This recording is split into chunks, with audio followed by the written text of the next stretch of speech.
Okay, today we're going to talk about something I think you'll find pretty interesting, and it's the derivative of trig functions. So, for example, what is the derivative of sine, and what is the derivative of cosine, that sort of thing.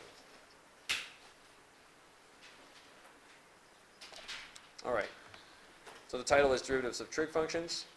The first question I have is, if the rules of derivatives are true, right, and the derivative of x squared is, say, 2x, and the derivative of x cubed is, 3x squared, how in the world do you find the derivative of sine x? You know what I mean? Because sine x is not a polynomial. At least not a finite one.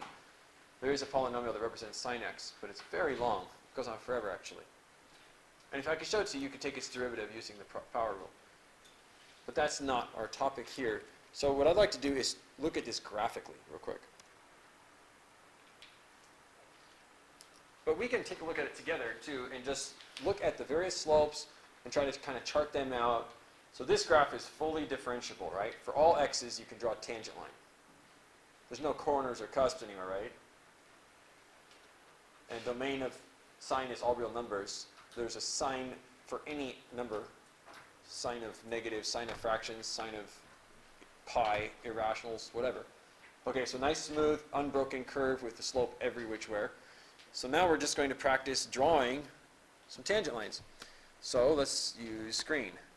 So I would like to draw a tangent line at any spots where I think the tangent line would be flat. So where are those? Maybe here. That would have a horizontal tangent, right? And here. How many of these are there, by the way? Yeah, there's infinitely many of these, right? So we have these various points within our window. Do you guys remember when we sketch a derivative, how those points manifest themselves on the derivative graph? These are where the roots are. Okay, because remember, this means the slope, in other words, f prime, at negative 3 pi over 2 is 0. That's what it means. The slope is 0. Okay, and here, the slope at negative pi over 2 is 0. And the slope, also known as the derivative, at pi over 2 is 0, and so forth. And at 3 pi over 2, the derivative is 0. So if we're going to keep track of that, we might as well draw those as roots, right? Okay, so I'm going to go ahead and do that in red, draw my derivative graph. This will be a root, this will be a root, this will be a root, and this will be a root. So I'm starting to sketch my derivative graph. I'm thinking of a function. It has roots at pi over 2, 3 pi over 2, etc. Could be a cosine graph. It's possible. Okay, another thing I want to look for here is points where I think the blue graph achieves its steepest slopes. Okay? So let me get my green pen again. We're going back to the graph of the blue curve. And where does this thing reach its steepest values? Well, imagine if this was a roller coaster, right? One of the most exciting things on a roller coaster is when you pass through a point that is the steepest, right? That's when you feel the most weightless. That's, if you're going up a hill, that moment where it goes from like this to, and you're going up over that point where the graph bends downward. So these points are very steep. See this point right here, the origin, for example? That's a very steep tangent line. So steeper than anywhere else, at least. Okay, so this line is one of the steepest on here. It's one of the steepest tangent lines we have. Does anyone know what line that is? This is the y equals x line. Why? Because we said that limo of sine x over x was 1, remember? And if limo of sine x over x is 1, that means sine x and x look awfully a lot alike near the origin. So that thing has slope what? 1. You're right. If that has slope 1, if the slope is f prime of 0 is 1, then we know that this point goes here. Let's do it in red here. There's a point right there at 1. Wow, now I'm really getting convinced. that this is the cosine graph. How'd you get that point? I believe that point deserves a y value of 1 because I believe that green tangent line under it has a slope of 1.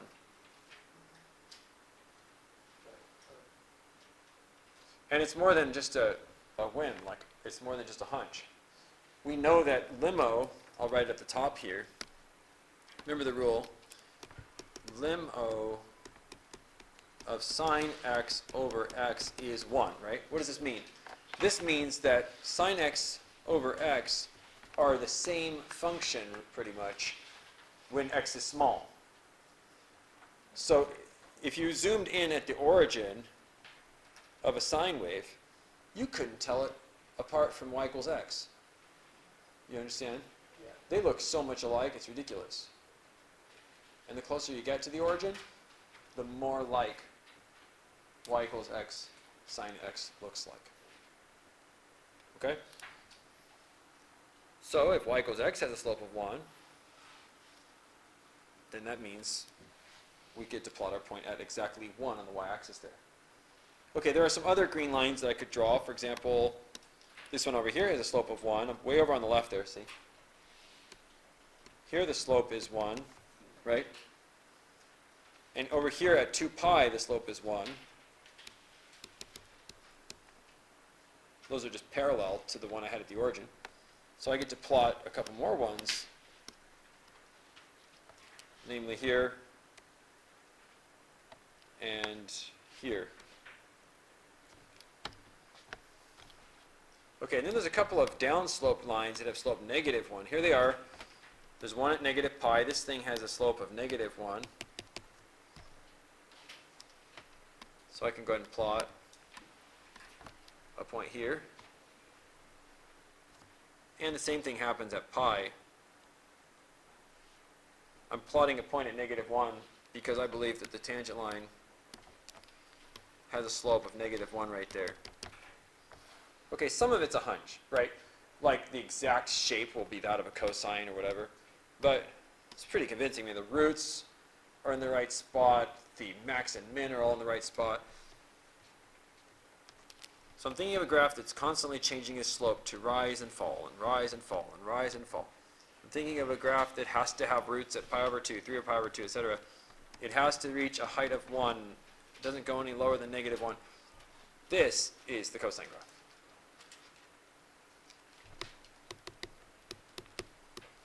So the question is it really a cosine graph? And if you go back to your notes, can we just simply say that the derivative of sine is cosine? Is it that simple? It turns out it is that simple. The proof for it's a little bit tedious. What you have to do is do LIM, h goes to 0, sine of x plus h, minus sine of x, all over h. And somehow magically this turns into cosine. I'll give you a hint on this. I think you should do it yourself. Sine x plus h is, there's an identity for sine of an angle sum. And it goes like this. Sine x cos h plus cos x sine h. That's another way of writing sine of x plus h. Remember that identity? That's an old favorite. This can be split up into two special limits problems. And you can figure out that this all comes out to cosine x, thereby proving the derivative using the definition. I think you should fill in those blanks. If you get stuck, I'm sure it's in the book. If not, just look online for why is the derivative of sine cosine, and somebody will write this whole thing out for you. But I think it's a good exercise. You're going to get a chance to use limo of sine h over h. There's right in the middle here. The first and third terms have a common sine x you can factor out, and there's just another special limit. But I wanted to look at cosine x and ask the same question. So that's where I wanted to go from here. Okay? So here's the graph of cosine x. You could play the same game we played last time. Right? We're going to go a little faster, right, than last time. We know that these horizontal tangent points just represent roots on the derivative. So there's going to be a root at negative 2 pi. There's going to be a root at negative pi. There's a root at 0. There's a root at pi. There's a root at 2 pi. The steepest lines on here have slopes -1 and +1. Here's a -1 slope. Here's a +1 slope. Here's a -1 slope. Here's a +1 slope. These little black lines that I drew, I'll use red again to sketch my derivative, or red this time I mean.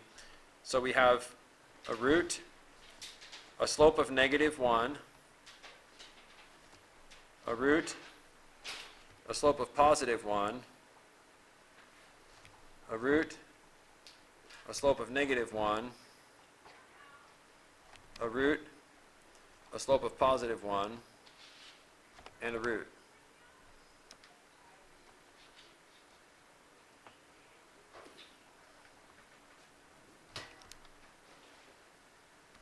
What is that?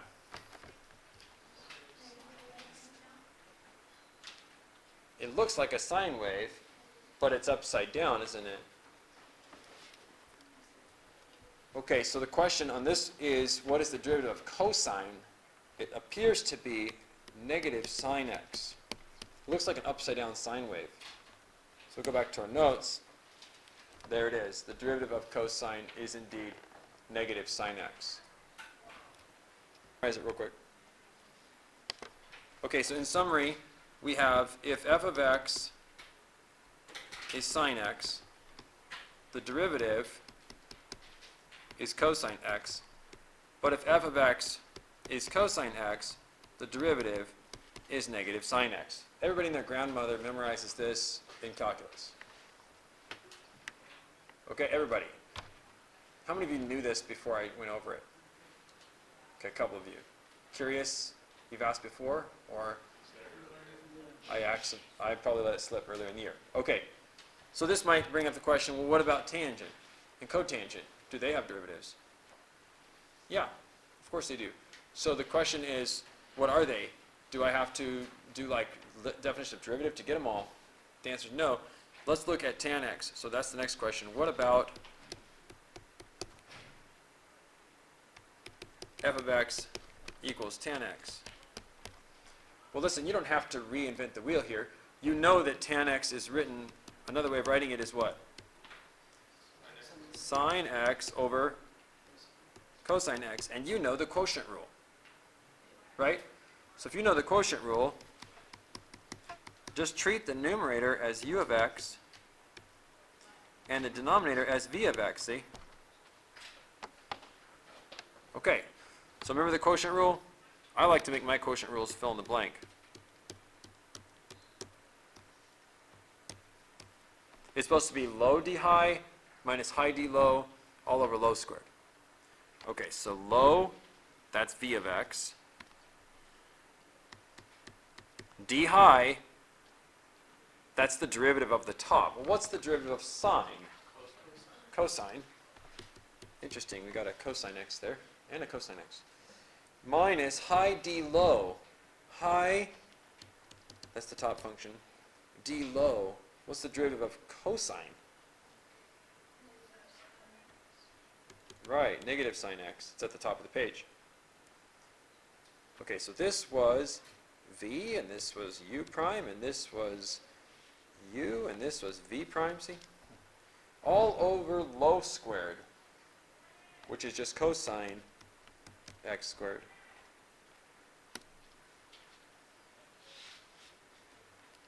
Okay, so what happens? We get cosine squared x plus sine squared x all over cosine squared x.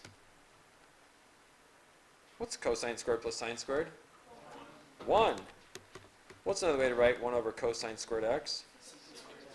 Secant squared x. So the derivative of tangent is a little more complicated. It is secant squared.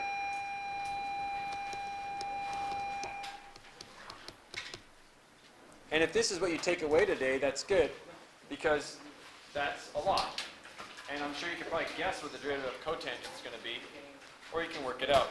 Your homework is not about this tonight, it's about page 135 still. So I'm not going to collect the day 2 notes for the video.